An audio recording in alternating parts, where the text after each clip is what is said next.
ஏன் எனக்கு மட்டும் இவ்வளவு கஷ்டங்கள்? உங்கள் வாழ்வை மாற்றும் குட்டி கதை. முன்னொரு காலத்தில் வைரவன் என்கின்ற வியாபாரி ஒருவன் வாழ்ந்து வந்தான். மனைவியும் 10 வயதில் ஒரு மகனும் இருந்தார்கள். கிராம்பு, பட்டை, ஏலக்காய் உள்ளிட்ட மசாலா பொருட்களை அருகில் உள்ள நாடுகளுக்கு கடல் வழியாக கொண்டு சென்று விற்பனை செய்வது வைரவனின் தொழில். ஒவ்வொரு முறையும் பெரிய படகு நிறைய மசாலா பொருட்களை கொண்டு செல்லும் அவர் அவற்றை முழுமையாக விற்பனை செய்த பிறகுதான் ஊருக்கு திரும்புவார்.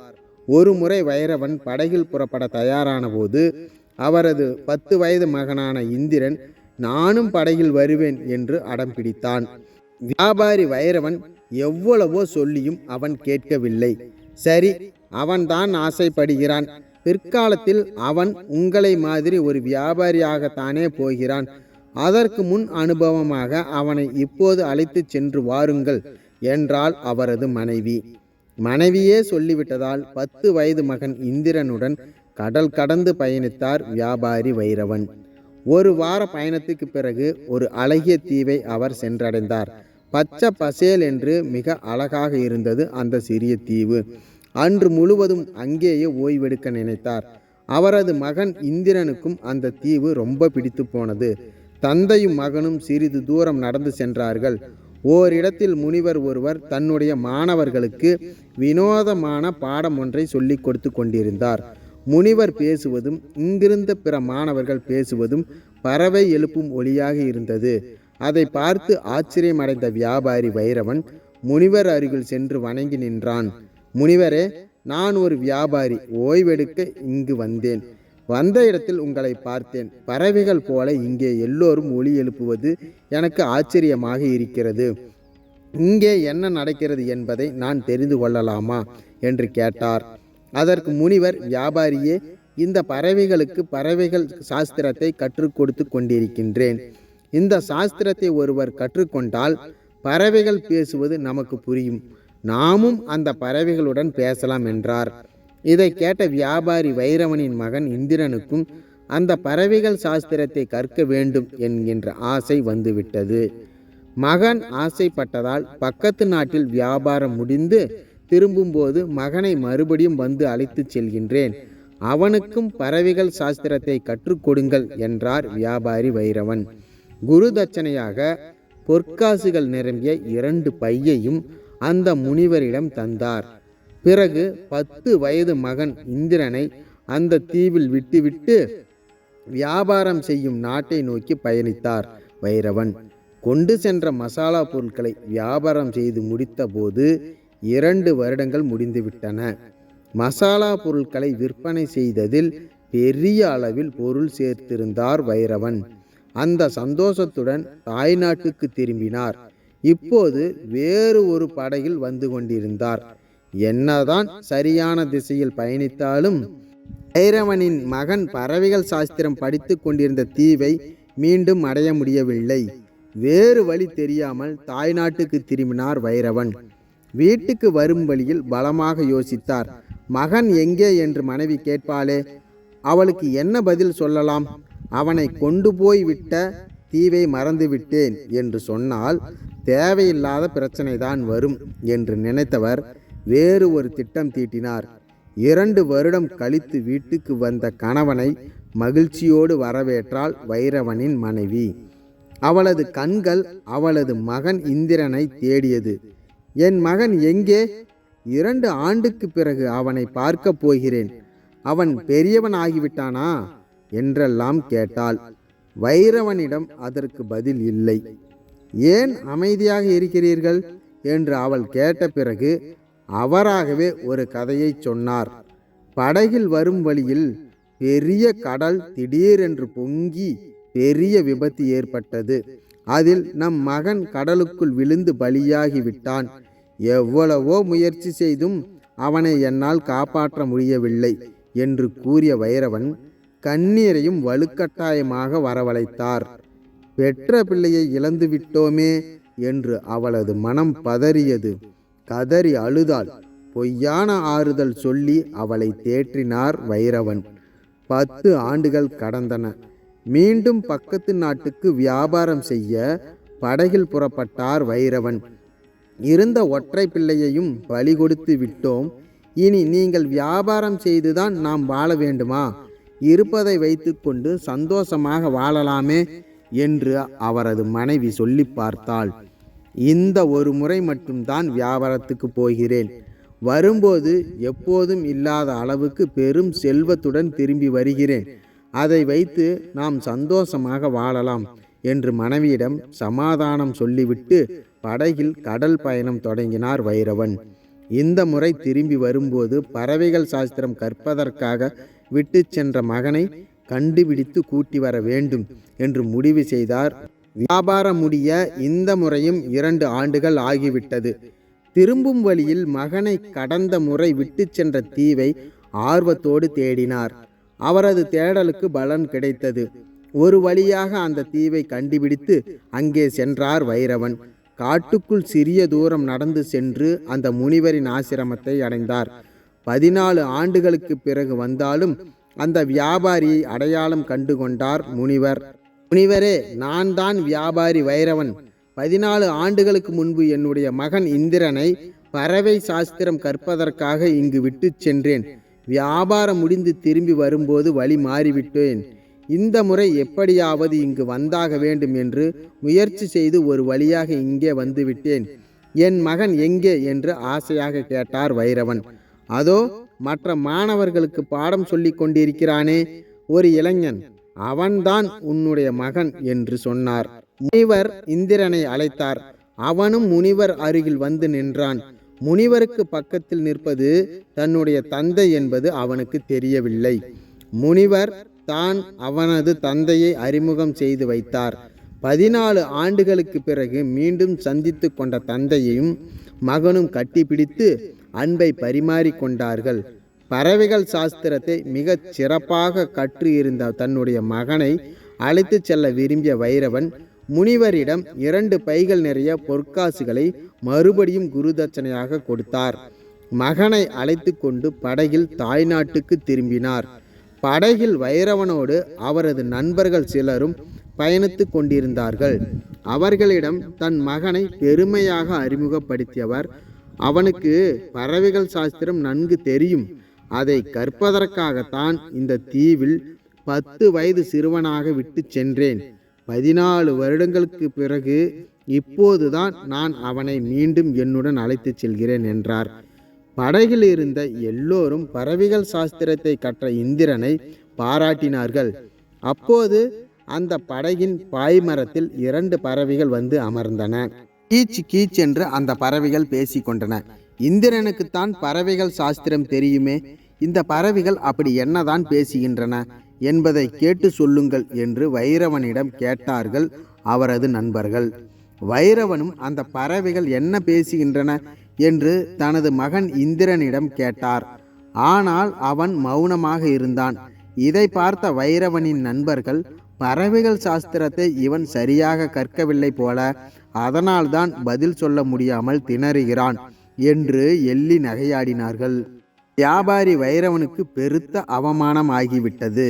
அந்த பறவைகள் என்ன பேசுகின்றன என்பதை சொல் என்று கோபத்தோடு கேட்க, தந்தையே, பக்கத்து நாட்டுக்கு நான் மன்னனாவேன் என்றும் நீங்கள் என்னிடம் கூலி வேலை செய்வீர்கள் என்றும் இந்த பறவைகள் பேசிக்கொண்டிருக்கின்றன.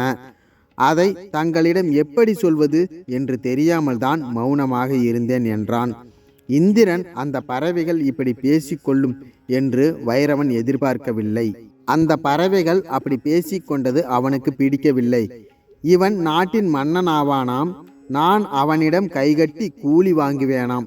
இதை நினைத்து பார்க்கவே முடியவில்லை என்று மனதுக்குள் யோசித்த வைரவன் அன்றைய தினம் இரவில் அப்படி ஒரு காரியத்தை செய்தார்.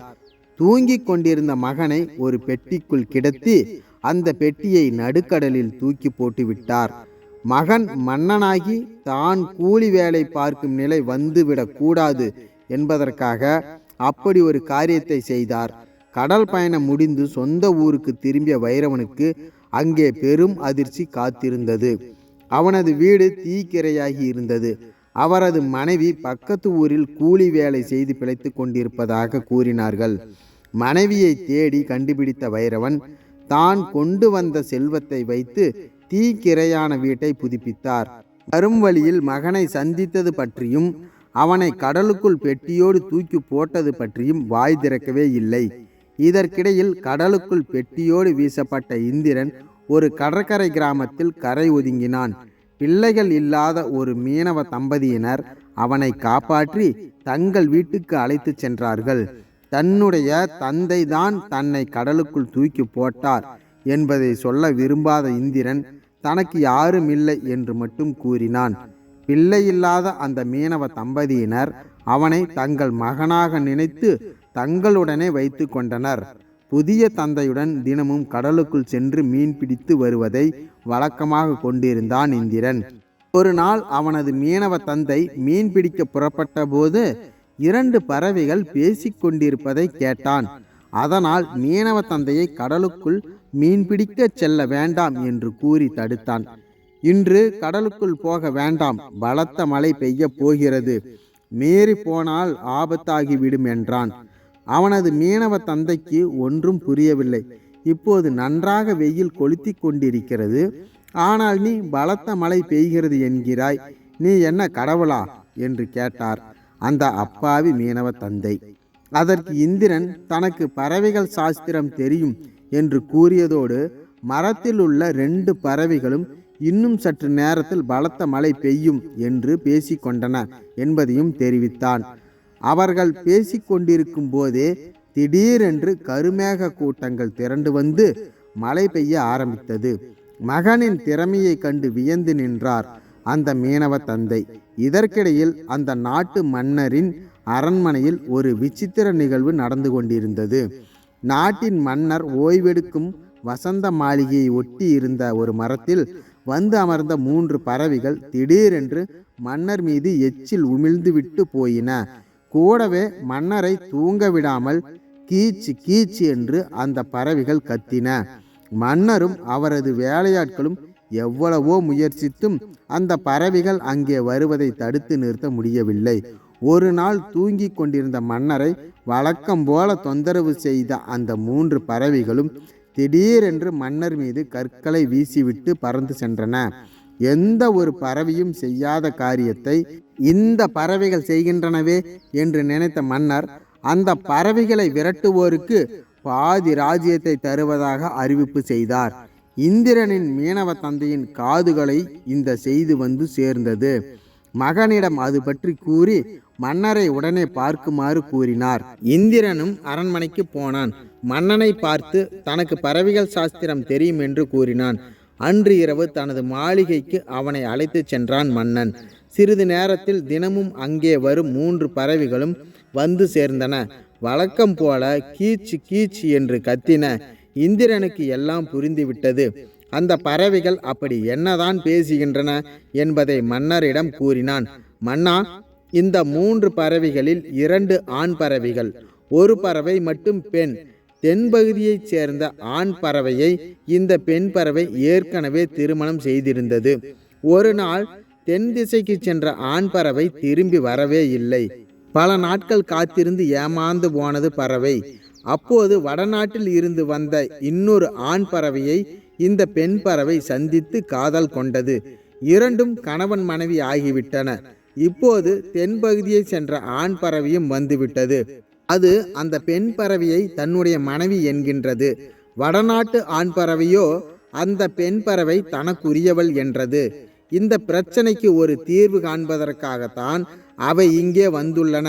நீங்கள் அந்த பறவைகளுக்கு நல்ல தீர்ப்பு கூறுவீர்கள் என்று அவை நம்புகின்றன என்றான் இந்திரன். ஓ, இதுதான் விஷயமா என்று கேட்ட மன்னர் அந்த பெண் பறவையை இந்த ஆண் பறவையுடன் சேர்ந்து வாழ ஆசைப்படுகிறது என்று கேட்குமாறு இந்திரனிடம் கூறினார். அவனும் பறவைகள் பாஷையில் அந்த பெண் பறவையோடு பேசினான். வடநாட்டு ஆண் பறவையோடு செல்ல விரும்புவதாக பெண் பறவை சொல்ல அதை அப்படியே மன்னரிடம் கூறினான். இந்திரன் பெண் பறவையின் விருப்பப்படி அது வடநாட்டு பறவையுடனே வாழட்டும், ஏற்கனவே மனைவியான பெண் பறவையை பிரிந்து சென்ற தென்னாட்டு பறவை பிரிந்து சென்றதாகவே இருக்கட்டும் என்று ஒரு நல்ல தீர்ப்பை வழங்கினார் மன்னன். அந்த தீர்ப்பை 3 பறவைகளும் ஏற்றுக்கொண்டன. வடநாட்டு பறவையுடன் பெண் பறவை செல்ல, தென்னாட்டு பறவையோ தன்னந்தனியாக சென்றது. இந்த பறவைகள் பிரச்சனையை தீர்க்க உதவிய இந்திரனுக்கு பொற்காசுகள் அடங்கிய ஒரு பையை கொடுத்தார். மன்னர் கொடுத்த பொற்காசை ஏற்க மறுத்த இந்திரன், மன்னா, இந்த பிரச்சனையை போக்குவோருக்கு பாதி ராஜ்யத்தை தருவதாக அல்லவா கூறினீர்கள்? இப்போது பொற்காசுகள் மட்டுமே தருவதாக அல்லவா கூறுகிறீர்கள் என்று கேட்டான். அதற்கு மன்னர், இது பெரிய பிரச்சனையாக இருக்கும் என்று நினைத்தேன். ஆனால் சின்ன பிரச்சனை தானே, அதைத்தான் உடனே தீர்த்து விட்டோமே. வேண்டுமென்றால் இன்னொரு மடங்கு பொற்காசுகள் தருகிறேன் என்றார். அதை இந்திரன் ஏற்க மறுத்தான். பறவைகள் பாஷையில் அவன் திடீரென்று எதையோ பேச ஆயிரக்கணக்கான பறவைகள் அங்கு கூடிவிட்டன. மன்னருக்கு ஒன்றும் புரியவில்லை. மன்னா, நீங்கள் வாக்கு மாறிவிட்டீர்கள். நீங்கள் சொன்னது ஒன்று, செய்தது இன்னொன்று. இது ஒரு மன்னருக்கு அழகு அல்ல. இந்த பறவைகளிடம் நான் ஒரு வார்த்தை சொன்னால் போதும். நாட்டில் உள்ள வயல்வெளிகளில் விதைத்துள்ள தானியங்களை அனைத்தையும் இவை சாப்பிட்டு விடும். யாருக்கும் உணவு கிடைக்காது. அதை நான் இப்போதே செய்யவா என்று அவன் கேட்க, பதறிப்போன மன்னன் தன்னுடைய தவறை ஒத்துக்கொண்டான். எனக்கு ஆண் வாரிசு கிடையாது. நான் வாக்கு கொடுத்தது போலவே என்னுடைய ராஜ்யத்தின் பாதியை உனக்கு தருகிறேன். நாளை நடைபெறும் விழாவில் உன்னை என்னுடைய மகனாக தத்தெடுத்து கொள்கிறேன் என்றான் மன்னன். மறுநாள் அரண்மனையில் நடைபெற்ற விழாவில் அந்த நாட்டு இளவரசனாக பொறுப்பேற்று கொண்டான் இந்திரன். தன்னுடைய மீனவ பெற்றோரையும் அரண்மனைக்கு அழைத்து வந்து சந்தோஷமாக வாழ்ந்தான். நாட்கள் வேகமாக நகர்ந்தன. ஒரு நாள் நாட்டின் மன்னன் இறந்துவிட இந்திரன் அந்த நாட்டுக்கு மன்னனானான். அப்போது ஒரு நாள் அரண்மனையில் நடந்து கொண்டிருந்த கட்டிட வேலையில் ஒரு வயதான தம்பதியினர் ஈடுபட்டிருக்க அவர்களை பார்த்து விட்டான் இந்திரன். தன்னுடைய பெற்றோர்கள் தான் அவர்கள் என்பதும் அவனுக்கு புரிந்துவிட்டது. அவர்களுக்கு அருகில் சென்றான். மன்னரை பார்த்ததும் அந்த வயதான தம்பதியினர் கையெடுத்து கும்பிட்டார்கள். வயதானவர்களாக இருக்கிறீர்களே, ஏன் இந்த வேலைக்கு நீங்கள் வந்தீர்கள்? உங்கள் பிள்ளைகள் எங்கே என்று மன்னரான இந்திரன் கேட்க, அந்த வயதான பெண்மணி தழுதழுத்த குரலில் பேசினாள். மன்னா, எனக்கு இந்திரன் என்ற அழகான மகன் இருந்தான். அவனுக்கு 10 வயது இருக்கும்போது கடல் பயணம் சென்ற இடத்தில் விபத்துக்குள்ளாகி இறந்துவிட்டான். நாங்களும் செழிப்பான வாழ்க்கைதான் வாழ்ந்தோம். திடீரென்று வறுமை வந்துவிட்டது. வயதான காலத்தில் யாருடைய ஆதரவும் இன்றி தவிக்கின்றோம் என்றாள் அந்த வயதான பெண்மணி. அவளுக்கு இந்திரன் ஆறுதல் கூறினான். தாயே, உங்களுக்கு ஒரு மகன் இருப்பதாக சொன்னீர்களே, அவனை இப்போது நேரில் பார்த்தால் நீங்கள் கண்டுபிடிக்க முடியுமா என்று கேட்டான். அதற்கு அவள், பார்த்த உடனே கண்டறிவது என்பது கடினமான ஒன்றுதான். ஆனால் அவன் முதுகில் வலது பக்கத்தில் ஒரு நாணயம் அளவுக்கு பெரிய மச்சம் ஒன்று இருக்கும். அதை பார்த்தால் கண்டுபிடித்து விடுவேன் என்றாள் அந்த மூதாட்டி. உடனே இந்திரன் தனது முதுகை காண்பித்து, அந்த மச்சம் இதுவா என்று கேட்க அந்த மூதாட்டிக்கு இன்ப அதிர்ச்சி. 10 வயதில் காணாமல் போன தன்னுடைய மகன்தான் நாட்டின் மன்னனாக நின்று கொண்டிருக்கிறான் என்பதை தெரிந்து கொண்டாள். மகனை உச்சி முகர்ந்து ஆனந்த கண்ணீர் வடித்தாள். இந்திரனின் தந்தையும் வியாபாரியுமான வைரவன் தான் செய்த தவறை நினைத்து வருந்தினான். உன்னை பெட்டியோடு கடலில் போட்டு தவறு செய்து விட்டேன் என்று கூறி கதறி கதறி அழுதான். அவரது கண்ணீரை துடைத்து விட்ட இந்திரன், தந்தையே, நீங்கள் அன்று அப்படி ஒரு காரியத்தை செய்ததால் தான் நான் இந்த நாட்டின் மன்னனாக இப்போது இருக்கிறேன். நீங்கள் செய்த தீமையும் நன்மையிலேயே முடிந்திருக்கிறது என்றான். பிறகு என்ன? பிரிந்தவர்கள் கூடினார்கள். அங்கே மகிழ்ச்சி களை கட்டியது. இங்கே எல்லா செயல்களும் ஒரு காரண காரியத்தோடு தான் நடைபெற்று கொண்டிருக்கின்றன. ஒருவன் ஏழையாக இருப்பதிலும் காரணம் இருக்கிறது. இன்னொருவன் பெரும் பணக்காரனாக இருப்பதிலும் காரணம் இருக்கிறது. ஒருவன் ஆரோக்கியமாக வாழ்வதிலும் காரணம் இருக்கிறது. இன்னொருவன் நோய்களோடு போராடுவதிலும் ஒரு காரணம் இருக்கிறது. அவர்கள் எல்லோரும் நன்றாக வாழ்கிறார்களே, எனக்கு மட்டும் ஏன் இவ்வளவு கஷ்டங்கள், துன்பங்கள்? என்னுடைய இந்த நிலைமை எப்போது மாறும் என்று கேட்கும் அளவுக்கு சிலருக்கு போராட்டமான வாழ்க்கை அமையவும் ஒரு காரணம் இருக்கிறது. இந்த துன்பங்களை கடந்து வந்தால் அவர்களுக்கு ஆனந்தமான வாழ்க்கை காத்து கொண்டிருக்கும். நடப்பது எல்லாம் நன்மைக்கே என்கின்ற எதையும் தாங்கிக் கொள்ளும் இதயத்தோடு பக்குவமான வாழ்க்கையை நகர்த்தினால் நாம் எதிர்பார்த்த இலக்கை நிச்சயம் எட்ட முடியும். நாம் கற்பனை செய்யும் எதிர்பக்கத்தில்தான் சந்தோஷமும் ஆனந்தமும் இருப்பதாக எண்ண வேண்டாம். நாம் இருக்கும் இடத்திலும் சந்தோஷமும் மகிழ்ச்சியும் இருக்கத்தான் செய்கிறது. அதை புரிந்து அனுபவித்து கொண்டே வாழ்க்கை பயணத்தை தொடர்ந்தால் எனக்கு மட்டும் ஏன் இவ்வளவு கஷ்டங்கள் என்கின்ற பேச்சுக்கே இடமில்லாமல் போய்விடும். இந்த கதை உங்களுக்கு பிடிச்சிருந்ததுன்னா இந்த வீடியோவுக்கு ஒரு லைக் பண்ணிவிட்டு நம்ம சேனலை சப்ஸ்கிரைப் பண்ணிக்கங்க. நன்றி. இந்த கதையை கேட்ட அனைவருக்கும் நன்றிகள்.